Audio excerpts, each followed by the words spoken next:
పాలకులు పాలించే వాళ్ళే ప్రజలకు సేవకులని చెప్పి అందల వెక్కిన నాయకుడా, సారీ అవినీతి ప్రజా నాయకుడా, ఎలా ఉన్నావు? కత్తులతో కాపలా, గన్నులతో గస్తీ, బాంబులతో ప్రహార, భగవంతుడు సైతం ప్రవేశించడానికి భయపడే ఈ రాక్షస మందిరంలోకి ప్రవేశించావు. ఇంతకి ఎవడివో నువ్వు?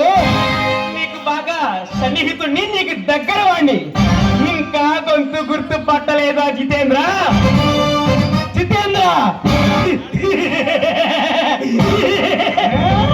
30 ఏళ్ళ క్రితం విన్నాను రా ఈ మాట. రే విక్రమ్, గుర్తు పెట్టుకో, గుర్తు